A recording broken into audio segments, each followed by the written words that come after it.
அன்றைக்கி ஒரு நாள் வீட்டிலே ஃப்ரைட் ரைஸ் செஞ்சு பார்க்கலாம் அப்படின்னு சொல்லிட்டு இறங்கிட்டேன். ஸோ வெளியில் சாப்பிட்டதெல்லாம் வந்து போதும் அப்படின்னு நினச்சிட்டு வீட்டிலே வந்து ரெடி பண்ணி பார்க்கலாம், எப்படி தான் வருது டேஸ்ட் அப்படின்னு சொல்லிட்டு வீடியோஸ் பார்த்து தான் வந்துட்டு செஞ்சுட்டு இருந்தேன். ஃபஸ்ட்டு கொஞ்சம் பேன் எடுத்துகிட்டு ஆயில், அப்புறம் வந்துட்டு குட்டி குட்டியாக சாப் பண்ணியிருக்கேன் ஆனியன், ப்ளஸ் வந்துட்டு பீன்ஸ், கேரட், கேபேஜ் எல்லாத்தையுமே வந்து போட்டு ஸ்பீடில் வச்சு ஃபுல்லாக வந்து நம்ம வந்து வதக்கி விட்டுக்கணும். அதுக்கப்புறமேட்டு பார்த்தீங்கன்னா சைடில் வந்து பார்த்தீங்கன்னா எக் பொடி மாஸ் மாதிரி வந்து பண்ணி வச்சுருந்தேன்.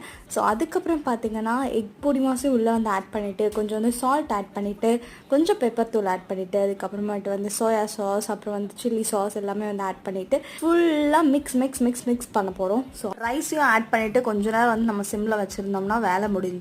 இந்த சைடில் பார்த்தீங்கன்னா மலாய் சிக்கன் வந்து ட்ரை பண்ணலாம் அப்படின்னு சொல்லி சைட் டிஷ்க்கு ரெடி பண்ணிட்டு இருந்தேன். அது கூட டேஸ்ட்டுக்கு புதினா சட்னி மாதிரி வந்து ரெடி பண்ணியிருந்தேன். அதில் டிப் பண்ணி சாப்பிட்றதுக்கு ஒரு வழியாக நம்ம எல்லாமே வந்து சூப்பராக செஞ்சு முடிச்சிட்டோம். செம்மையாக வந்து வந்துருந்துச்சு.